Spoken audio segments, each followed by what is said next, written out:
वैशाली विधानसभा में एक चीज़ बताएंगे मैम कि एग्जिट वोट कितना हो सकता है?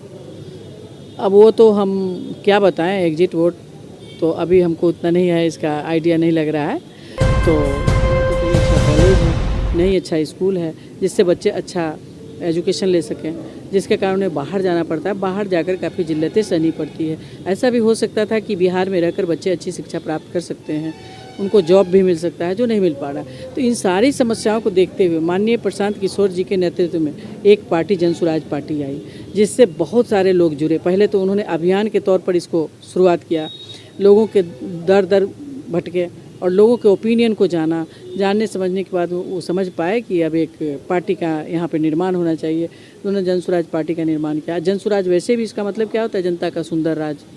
तो इसमें क्या है कि जनता के सौजन्य से ही उन्होंने सबके विचार से इस पार्टी का निर्माण किया है और इसकी माध्यम से बदलाव का उन्होंने देखा जा रहा है पुलिस प्रशासन सोई हुई रहती है, हत्यारे हत्या करके चले जाते हैं, उनको फ़ोन करने पर भी प्रशासन उपलब्ध नहीं होती। नहीं, प्रशासन बहुत बेकार है ना, वो पैसे लेकर चुपचाप रहती है, दूसरे साइड से पैसे खा लेते हैं, फिर जो चाह रहा है, जिनको न्याय चाहिए उनको मिलता नहीं है। तो प्रशासन बिल्कुल हो जाता है, वहाँ मनीष कश्यप को खोदते हैं लोग, क्योंकि थोड़ा जुझारू हैं, जुझारू तो है ना, लड़ने भिड़ने वाले हैं, डरते नहीं हैं, लड़ जाते हैं, इसलिए लोग उनको खोजते हैं। वैसे व्यक्ति की ज़रूरत होती है। ऐसे चलते मेरा एक सवाल रहेगा कि बदलता बिहार, लोग कह रहे हैं कि अच्छा इन दिनों वैशाली जिला में एक चीज़ का मुझे चर्चा बहुत ज़्यादा देखने को मिल रहा है, जन स्वराज। तो जन स्वराज का मुद्दा में लोगों से कैसे हम बता पाएंगे, आप कैसे बता पाएंगे कि हाँ लोग मिलकर इस सफल मुहिम को आगे बढ़ाएं और लोग एक रिक्त होकर वोट दें और प्रशांत किशोर का सरकार बिहार में बनाए? क्या कहना? बिल्कुल ये कहना चाहेंगे कि भाई इतनी निकम्मी सरकार है, उसको बदलिए, आप लोग जागिए, अपने आप को समझिए, है ना, एक वोट की ताकत को समझिए और जन स्वराज को लाइए, जनता का सुंदर राज बनाइए, जहाँ पर सबों के विचार से जब सरकार बनेगी तो सबको जाना जाएगा। ऐसा नहीं चलेगा डिक्टेटरशिप, यहाँ डेमोक्रेसी है तो डिक्टेटरशिप की सरकार नहीं रहेगी, सभी लोग सुरक्षित। जैसा कि आप देख रहे हैं सच सुनिए और सच सुनिए से मैं हूँ राजीव। आज हमारी उपस्थिति हाजीपुर में है और हाजीपुर जन स्वराज के कुछ नेता हैं हमारे साथ, जो उनसे बात करूंगा और जन स्वराज के बढ़ता हुआ विकास यात्रा में मैं कुछ जानने का प्रयास करूंगा। और जैसे कि हमारे साथ है प्रतिभा सिन्हा जी, स्वागत है मैम, कैसे हैं? आपको धन्यवाद। ठीक है। अच्छा मैम, ये बिहार बदलाव यात्रा, ये कैसा यात्रा है, इसके बारे में थोड़ा मेरे ऑडियंस से बताना चाहेंगे? बिहार बदलाव यात्रा की जगह जगह चोर बाजारी है, कहीं भी जाइए जीविका के माध्यम से महिलाओं को ठगा जा रहा है। यहाँ पर बेरोजगारी की भीषण समस्या है, आप भी देख रहे हैं, हम भी देख रहे हैं। बाढ़ से लोग त्रस्त होते हैं, उनको कुछ नहीं दिया जाता। तो जो भी सरकारी फंड आता है उन लोगों को नहीं दिया जा रहा है। इंदिरा आवास, उसमें भी कमीशन, किसी ब्लॉक प्रखंड में जाइए वहाँ भी कमीशन, किसी भी चीज़ के लिए अगर आप बाहर निकलते हैं तो वहाँ पर बहुत समस्याएं हैं और जो अधिकार जनता की है उनको मिल नहीं पा रहा है। और शिक्षा की तो विकट समस्या है, चिकित्सा के लिए अच्छे हॉस्पिटल की व्यवस्था नहीं है हमारे यहाँ बिहार में, जहाँ पर अच्छा इलाज हो सके, जिसके कारण लोगों को दिल्ली बॉम्बे जाना पड़ता है। अगर यहीं पर अच्छी व्यवस्था होती तो जाने की ज़रूरत नहीं पड़ती। तो ये भी कमी है। उसके बाद समझिए एजुकेशन का कोई अच्छा हब नहीं है यहाँ पर, ना तो कोई अच्छा कॉलेज है, नहीं अच्छा स्कूल है जिससे बच्चे अच्छा एजुकेशन ले सकें, जिसके कारण उन्हें बाहर जाना पड़ता है, बाहर जाकर काफ़ी जिल्लतें सहनी पड़ती है। ऐसा भी हो सकता था कि बिहार में रहकर बच्चे अच्छी शिक्षा प्राप्त कर सकते हैं, उनको जॉब भी मिल सकता है जो नहीं मिल पा रहा। तो इन सारी समस्याओं को देखते हुए माननीय प्रशांत किशोर जी के नेतृत्व में एक पार्टी जन स्वराज पार्टी आई, जिससे बहुत सारे लोग जुड़े। पहले तो उन्होंने अभियान के तौर पर इसको शुरुआत किया, लोगों के दर दर भटके और लोगों के ओपिनियन को जानने समझने के बाद वो समझ पाए कि अब एक पार्टी का यहाँ पे निर्माण होना चाहिए। उन्होंने जन स्वराज पार्टी का निर्माण किया। जन स्वराज वैसे भी इसका मतलब क्या होता है, जनता का सुंदर राज। तो इसमें क्या है कि जनता के सौजन्य से ही उन्होंने सबके विचार से इस पार्टी का निर्माण किया है और इसकी माध्यम से बदलाव का उन्होंने मुहिम चलाया है और लगता है कि बदलाव होगी। वैशाली विधानसभा में इन दिनों देखा जाता है कि एक से एक हत्यारा, रेप, मर्डर, इसका समस्या बहुत ज़्यादा बढ़ते हुए आ रही है। इसके बारे में क्या कहना है? इसके बारे में ये कहना है कि ये प्रशासन की कमजोरी है और प्रशासन की कमजोरी नहीं, जो हमारी सरकार है उनकी सबसे बड़ी कमजोरी है। इस ओर ध्यान नहीं है, जिसके कारण मेरी बेटियां बहनें सुरक्षित नहीं हैं। कहीं भी अपने घर में ही उनका बलात्कार हो रहा है, घर के बाहर ले जा, घर में बैठे हैं आप फिर भी उनका हो जाता है।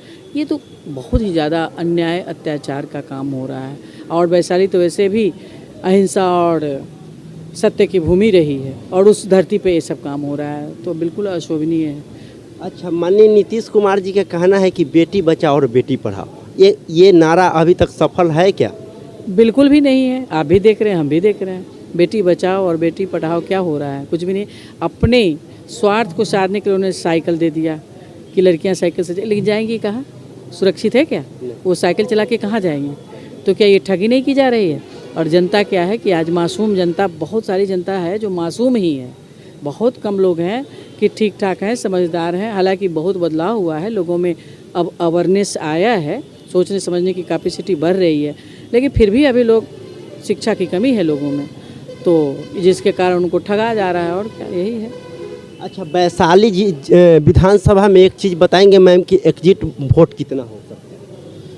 अब वो तो हम क्या बताएं, एग्जिट वोट तो अभी हमको उतना नहीं है, इसका आइडिया नहीं लग रहा है।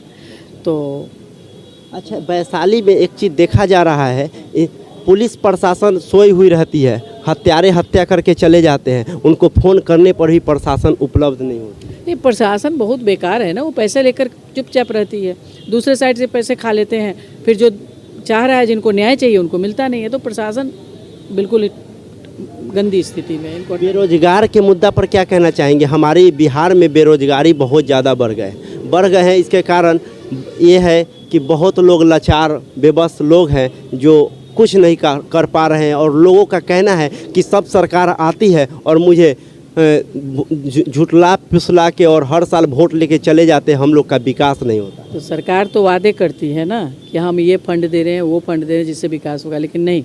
अगर हमारी जनता घर में भी बैठकर महिलाएं बहुत सारा बिजनेस कर सकती हैं, लेकिन उनके पास पैसे नहीं है, तो बिजनेस कहाँ से करेंगी? और अगर लोन लेते हैं तो उसका रेट ऑफ इंटरेस्ट बहुत ही ज़्यादा है। लेकिन प्रशांत किशोर जी कह रहे हैं कि वो जो रेट ऑफ इंटरेस्ट है सालाना 4%, और अभी क्या है, जीविका के माध्यम से वो 12% लेते हैं। लेकिन जनता मासूम है, उनको समझ ही नहीं आ रही है कि 12% लेना है, सिविल स्कोर अगर ख़राब हो गया तो फिर उनको कोई बैंक लोन भी नहीं देता। इसी तरह से किसानों को भी पूंजी की ज़रूरत है, उनके पास भी पैसों की कमी है, वो बैंक से ले नहीं सकते क्योंकि उनके पास भरने के लिए पैसे नहीं है उतना ज़्यादा, ये भी है। फिर यहाँ पर अगर हमारी सरकार चाहती तो बाहर से लाकर कंपनियाँ और फैक्ट्रियाँ, बहुत सारे लोग हैं जो लगाने के लिए तत्पर हैं, लेकिन यहाँ नहीं आ रहे। क्यों? यहाँ पर इतना चोर बाजारी लूट खसोटी है कि वो लोग भी डरते हैं शायद कि वहाँ जाकर लगाएंगे मेरे साथ भी वही होगा। तो ये भी है, तो इस खौफ को भी तो ख़त्म करना होगा, और बाहर से मंगाएं करें तो हो जाए, लेकिन ऐसा सरकार करेगी नहीं।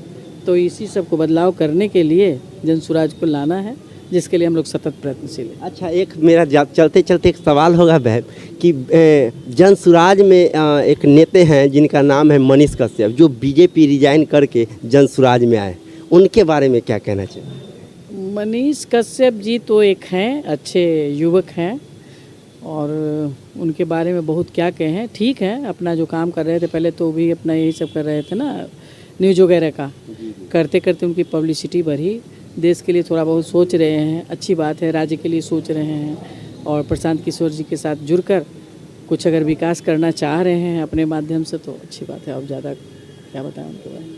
अच्छा, तो मनीष कश्यप जी इन दिनों मैं जाता हूँ फील्ड में वर्क करने, तो मैम ऐसा लगता है कि लोग कहते हैं कि कोई जहाँ भी कुछ ऐसा कांड हो जाता है वहाँ मनीष कश्यप को खोजते हैं लोग, क्योंकि थोड़ा जुझारू हैं, जुझारू तो है ना, लड़ने भिड़ने वाले हैं, डरते नहीं हैं, लड़ जाते हैं, इसलिए लोग उनको खोजते हैं। वैसे व्यक्ति की ज़रूरत होती है ऐसे जगहों में।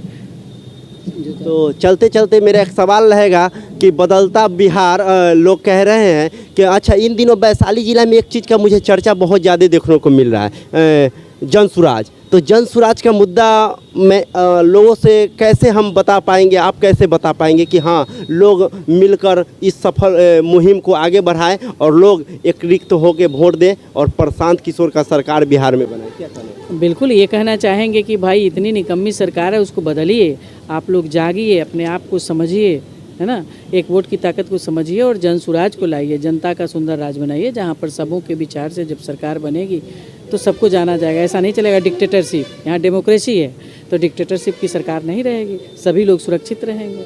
इसके लिए बदलाव कर। एक चीज़ और मैं जानना चाहूँगा कि बिहार इन दिनों देखा जाता है कि पेपर पर रोड बन जाता है और बोर्ड लग जाता है कि रोड निर्माण हो गई, और पैसा उठ जाता है और रोड वहाँ नहीं बनती है, इसके बारे में क्या? अब क्या कहा जाए, सरकार की मिली भगत है।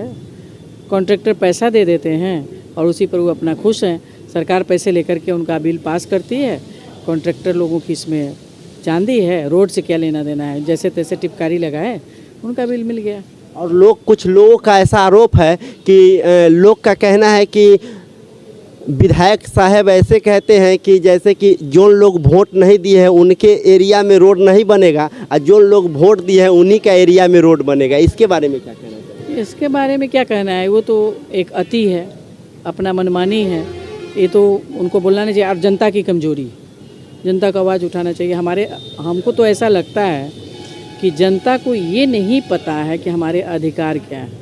अधिकार का जिस दिन जानकारी हो जाएगा सभी लोग अच्छे काम करेंगे, ऐसा लगता है। तो चलिए, बहुत बड़ा खुलासा प्रतिभा सिन्हा जी से आप लोगों को मैंने रूबरू कराया और जैसा कि आप देख रहे हैं सच सुनिए और आप सब बने रहें एंड तक। मैं फिर दिखाते रहूँगा नेक्स्ट वीडियो में। जय हिंद, जय बिहार, धन्यवाद।